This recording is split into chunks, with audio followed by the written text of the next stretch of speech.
আসসালামু আলাইকুম রহমতুল্লাহ। এগুলি হচ্ছে স্কোয়াশ বা চটি স্কোয়াশ নামে পরিচিত। এটি প্রাথমিকভাবে আমেরিকাতে পাওয়া গেলেও এখন বিশ্বের বিভিন্ন দেশে এগুলো পাওয়া যায়। এটি মূলত সবজি হিসেবে খাওয়া হয়, তবে খুবই সুস্বাদু এবং পুষ্টিগুণে ভরপুর। এগুলো ছাদ বাগান বা বাড়ির আনাচে কানাচে অল্প যত্নেই প্রচুর পরিমাণে ফলন হয়ে থাকে। এই হলো আমার স্কোয়াশ গাছের মাচা।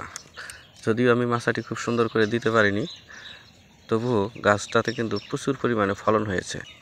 অনেক জায়গায় দেখা যায় যে দুটি করে বা জোড়ায় জোড়ায় ফলন হয়। এই গাছগুলো খুব একটা যত্ন করতে হয় না। সাধারণভাবে মাদা তৈরি করে কিছু জৈব সার বা গোবর সার এবং অন্য কিছু রাসায়নিক সার মিক্সড করে যদি মাদা তৈরি করে এই গাছগুলো বা এই চারাগুলো রোপণ করা যায়, তাহলে কিন্তু অল্প যত্নেই গাছগুলো খুব দ্রুত বেড়ে ওঠে এবং প্রচুর পরিমাণে ফলন দিয়ে থাকে।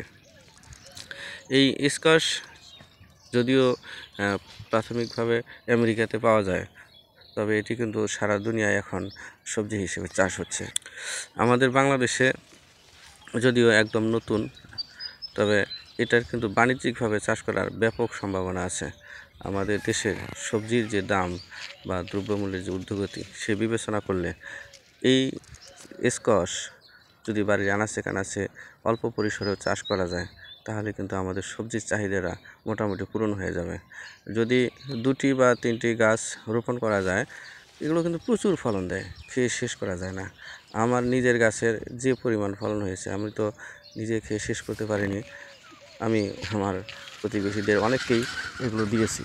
আলহামদুলিল্লাহ, এর ফলন দেখে যে কেউ সন্তুষ্ট হবেন বা অবাক হবেন। এই গাছগুলোতে এত পরিমাণ ফলন হয়। হ্যাঁ, আসলে বাণিজ্যিকভাবে চাষ করার খুবই কিন্তু একটা সম্ভাবনাময় সবজি।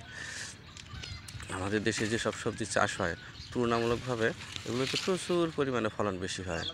এগুলো কিন্তু ছাদেও চাষ করা যায়।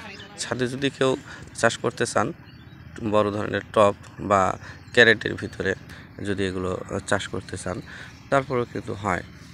বা নিয়মিত একটু পানি দিলেই এগুলো খুব ভালো গাছ হয়।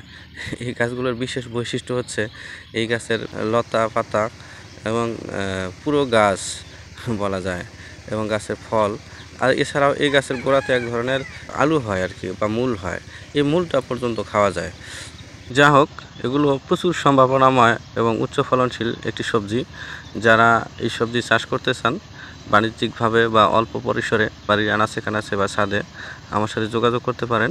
আমি বাংলাদেশের যে কোনো জায়গায় কুরিয়ারের মাধ্যমে বা বিভিন্ন মাধ্যমে এই গাছের চারা বা এই ফলগুলো বা গাছের বীজ বলা যায়, এই বীজগুলো আমি পৌঁছে দিয়ে থাকি। সকলকে ধন্যবাদ। আসসালামু আলাইকুম রহমতুল্লাহ।